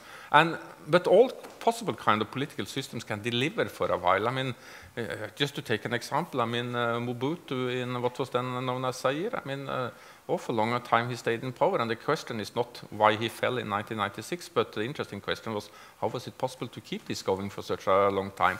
And that is because even neo-patrimonialism can deliver for a long time, but it also erodes formal institutions. So when a system of neo-patrimonialism collapses, it has a tendency of collapsing completely. So what is the red line in all of this? I think that the red line is something that cannot be drawn across the board. You need a certain pragmatism, Because when you're dealing with, with these kind of situations, you cannot realistically expect that this is going to, we are putting forward some strong conditionalities now, so now this is supposed to stop. It will not stop like that. Rather, what the EU and other stakeholders should be much better at identifying is coalitions of those with a willingness to reform such a system, together with those with an ability to reform such a system. Because you cannot only work realistically and expect results if you only are trying to work with those with a will to reform. You also need to work with those that have the ability to really implement the reform, which means that if you want to see results in these kind of situations, the EU, like any other external stakeholders, need to have quite a big dose of pragmatism in its approach. And you need also to work with people who are involved in dirty business, because there is no alternative to it, because they are not simply going to evaporate into the thin air because the EU puts forward certain conditionalities. So that is the red line. There must be a red line, but it must be applied pragmatically based on this ability to identify coalitions of those with a willingness to reform together with those with an ability to implement reform. Thank you. Kyriakos. Yeah, thanks a lot, Alexander, for your question. I mean, it's clear what I was suggesting there, that those who had the EU perspective and joined the European Union are doing much better than those who didn't. So if you compare them, you see that they are doing much better than those who did not join the European Union. So there is a transformative effect there, the case to be made. Of course, there are other reasons as well, but for sure the EU perspective was a transformative effect for them. For Cyprus, well, I think Cyprus, and also something that Eduard said before, Cyprus is not against accession negotiations. Because Cyprus sees that if it were to have any leverage over Turkey, it would be through the accession negotiations process. So if that's in full flow and Turkey does indeed want to join, then Cyprus gets a huge leverage, and at some point we say to Turkey, okay, now you want to join, you have to solve the Cyprus problem on my own terms. Now, this is the overall position. Having said that, when we look into individual items which are on the agenda right now on the visa liberalization for Turkey, Cyprus is saying, well, I'm sorry, we have to, one of the benchmarks is to be able to exchange information on between security services and migration services and stuff like that. But Turkey is not talking to Cyprus. So how are we going to solve this? So the Cypriot position right now vis-a-vis Turkey is a principled one of recognition, but translated into practical considerations. In the field of transport, for example, boats that leave from Cypriot ports cannot dock into Turkish ports. So it's all of these things that the Republic of Cyprus is trying to resolve in the relation to Turkey. As you may well know, in 2004, there was, just before accession, there was a big push to solve the Cyprus issue. There was the Annan plan that was presented. Without going into too much detail why it failed, I think one of the reasons why it was not successful is because by that time it became clear that the Republic of Cyprus, i.e. the Greek Cypriots, were going to join the European Union full stop. And that took away the incentive from our side to make the extra, or not to make the extra step, because I supported the plan, but I say I accept that it was not balanced. It was more catering towards Turkey's demands at the moment, because also the Greek Cypriot negotiator pull out.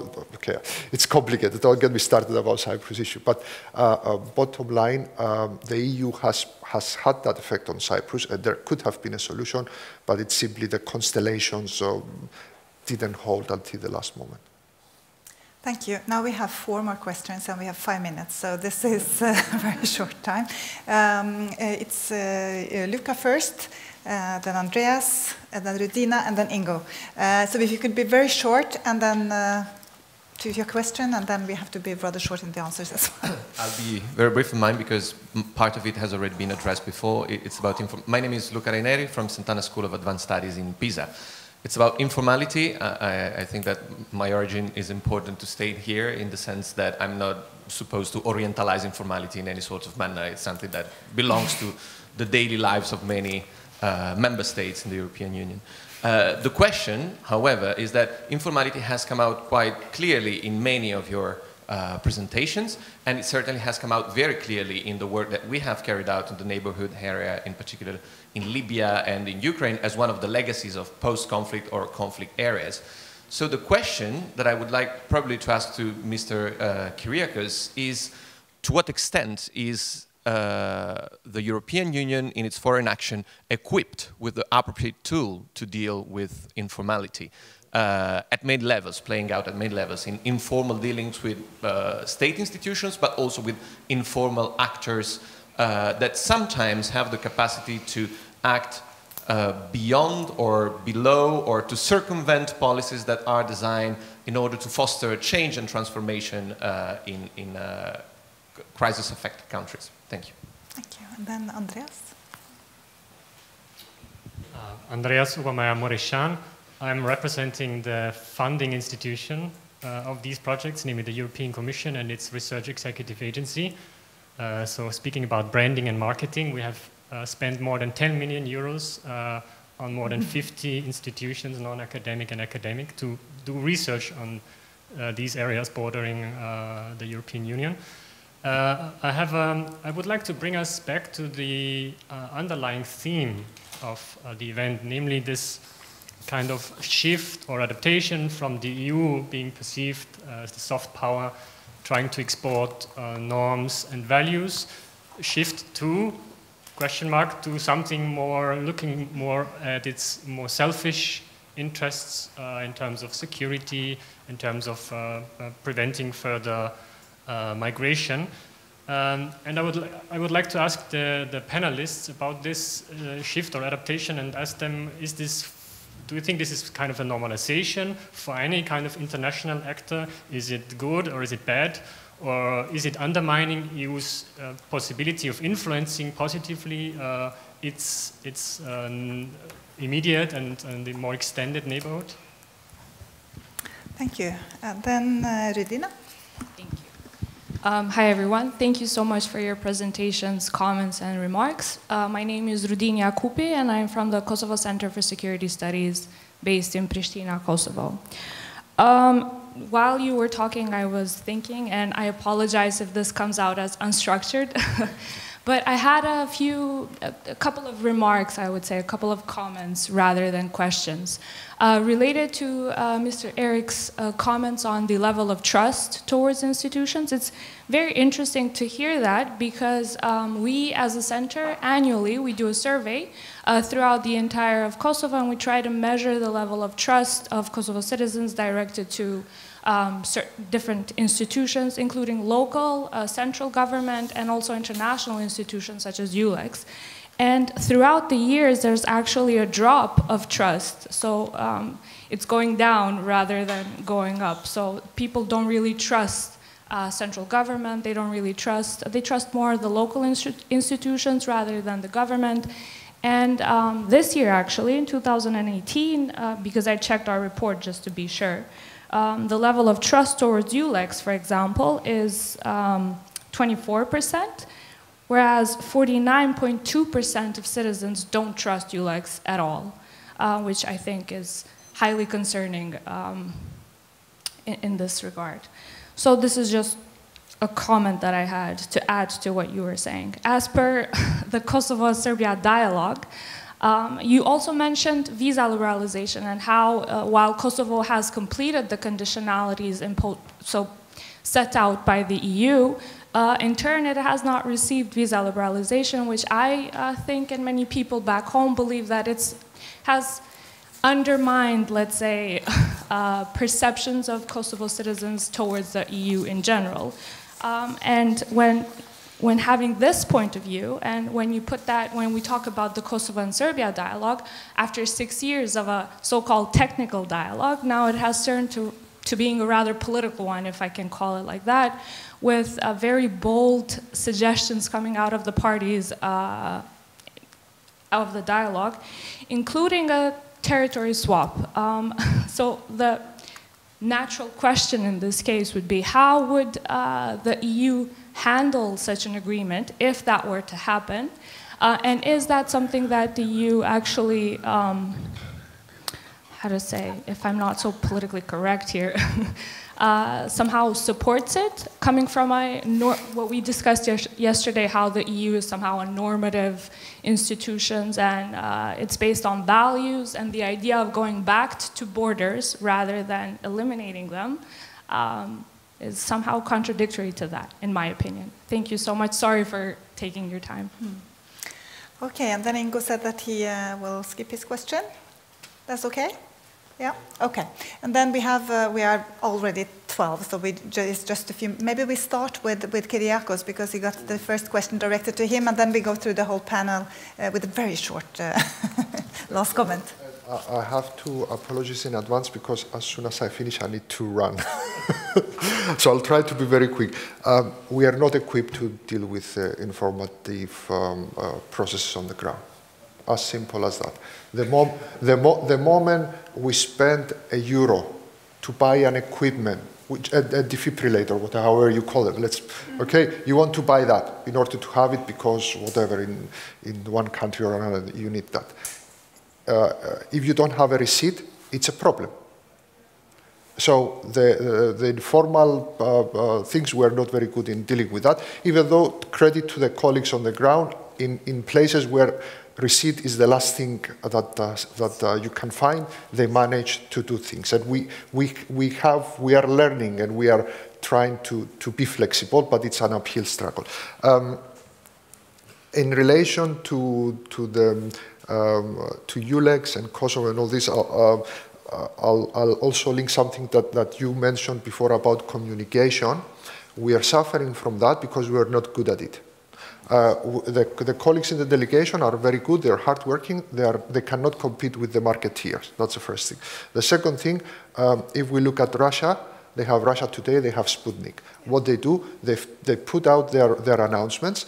The local regional radios who are struggling with their finances, what they do, by the way, they put it out also in the local language. So what they do, they take the news item ready, and there they have their news broadcast for the evening. So the source is Sputnik and Russia Today. We cannot compete with that. We are trying, but we're not going to set up an EU channel to do that. I think it's a different of approaches. Russia operates like that. We don't. And also linking it a little bit to your question, yes, we have to look into our own interest, but I think what makes the European Union stand out in its own interest is to promote normative values. So there is a bit of overlap there. It doesn't mean that our own interests are not normative values.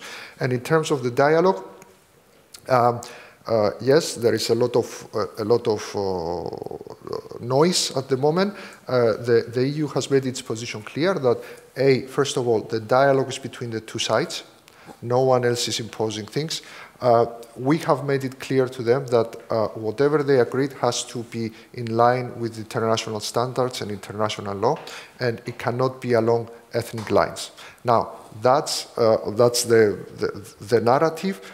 But I could imagine situations in which you have a land swap and it is complying with these, let's say, requirements.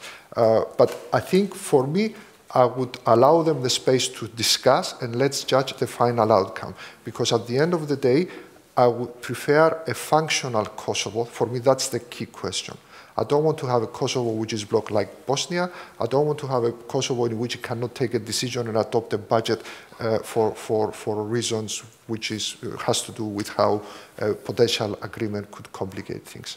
So I'll stop here and thanks a lot. Antonetta, 1 minute. Quick, just mostly, I also have to run in about 10 minutes for my train to the Netherlands, but I wanted to address Andreas's question, and I think it's a very good question. Has the EU made this shift?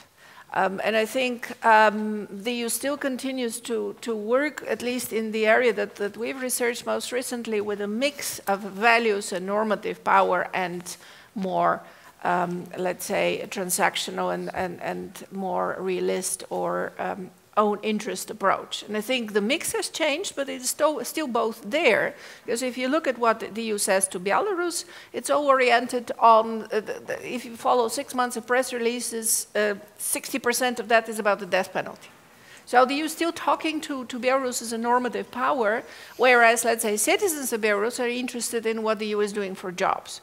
So the problem with the mix, I think, is in the region that we looked at, that it is unclear what the EU is doing at which moment. So I think I agree with Kyriakos in the sense that the EU is attractive because it has its values for a lot of the citizens in the Balkans as well as in the Eastern Partnership. The European Union values and democracy are partly what makes it attractive. But then we need much more clarity and specificity of which part of the mix, in the pragmatic way Morten mentioned, should be applied at which moment. My answer to Andrea's key question would be that we are also divided as researchers, at least in our team, when we were facing this kind of question. So the problem of unanimity is not only a problem for the EU, it also applies to researchers. And we have had interesting discussions among ourselves about whether the EU should show its teeth to Turkey in a more aggressive manner to defend their interests, or it should try to keep more like a benign actor in the relations with Turkey. So this is one element that I wanted to say, that we don't have a position as a consortium of researchers on this, as I think the EU does not either. The other element that I would say is that indeed, when we talk about the normative character of the EU, there has been a significant amount of frustration among the Turkish public opinion and also Turkish civil society and political actors. But this has more to do with the high level of expectations they had before, so the frustration is highest. When I look, I'm part also of another Horizon 2020 project focusing more on the Middle East and North Africa.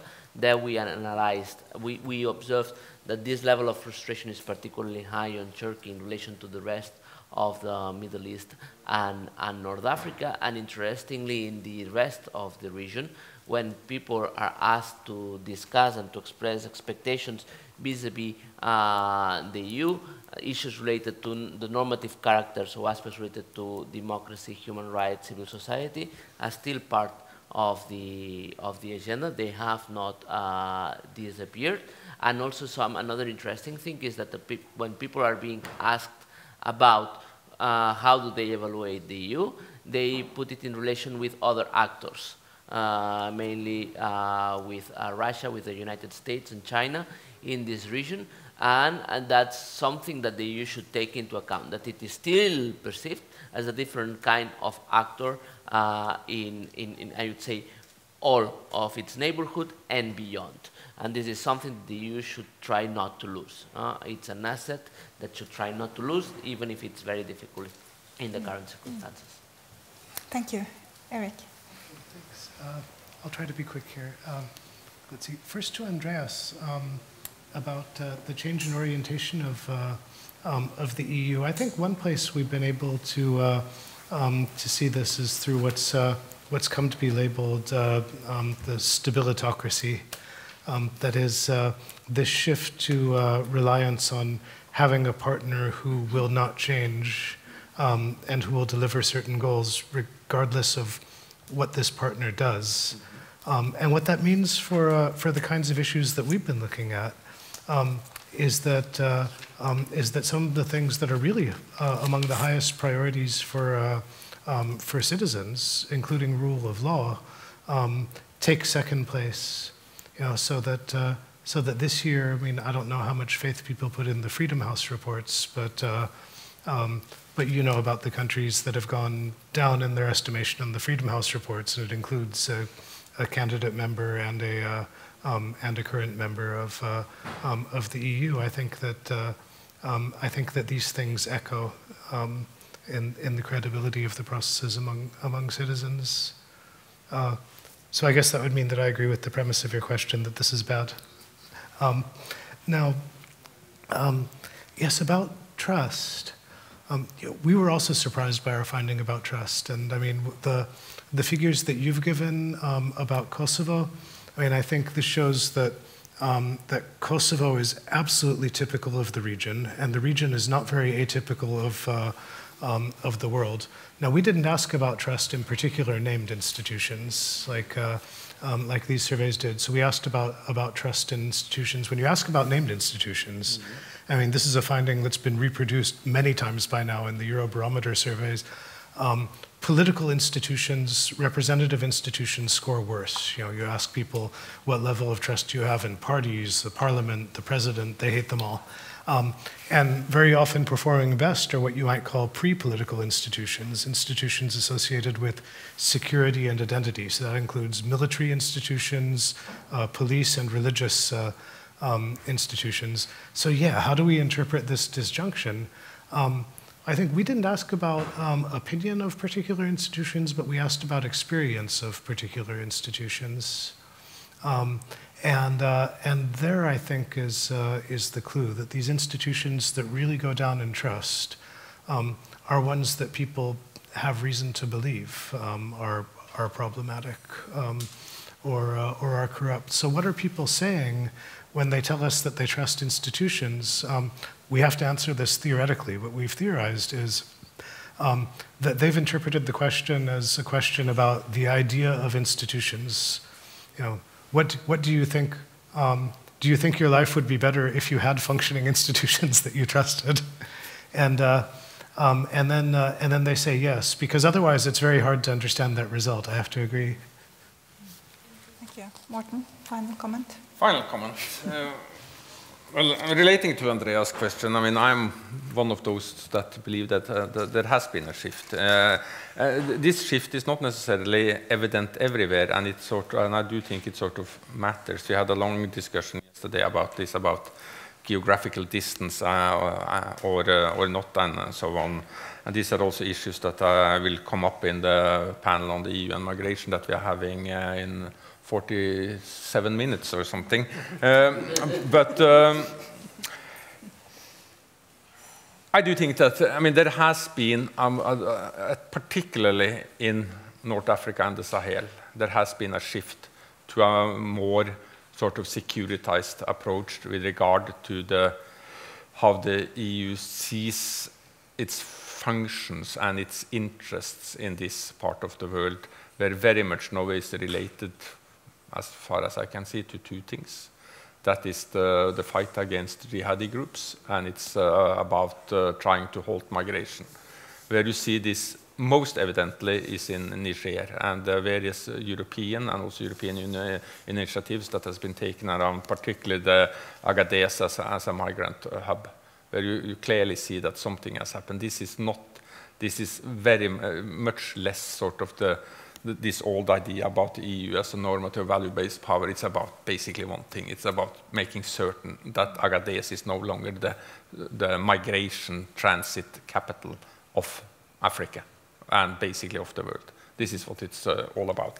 And then it comes, is this good or bad? I think there is two ways of looking at it. I mean, the good thing about this is that it opens up the possibility for real negotiations about difficult issues where it may in fact be possible to find common ground, because suddenly there is a new honesty to this, that this is what Europe wants. We want fewer migrants. And I mean, if you are honest about that, I mean, that could be the starting point for real negotiations about how can we then together try to fix this. So that is not necessarily always bad, that to say that we have clear interests there. We are not only here in order to sort of save the world and save you. I mean, we have our own interest here, and we are articulating these interests clearly. Can we then meet at the negotiation table and come to some sort of common agreement that could work for both parties? That's the good part of this. The bad part of this is, of course, that if you don't understand the complexities of the local situation, if you don't understand the nature of the regimes in power, you may in fact undermine them. And that is one of the things that I am a little bit concerned about now when it comes to EU-Niger relation, that one really doesn't understand the kind of regime that has been built there by those current in power, Issoufou and Bazoum, which is a very carefully constructed elite compromise, where if you undermine this, you will end up with ruining things initially, but you will also not reach your own objectives. I'll end there. Yeah. Okay, you have to leave, and I guess all of us need a break. But this was very interesting. Thank you so much for coming. And also, it's very interesting to see the commonalities between the projects, and also that we kind of they're not the conclusion seems to go a little bit in the same direction. And I think that is interesting. And I look forward to read the publication that are coming out of all of your projects.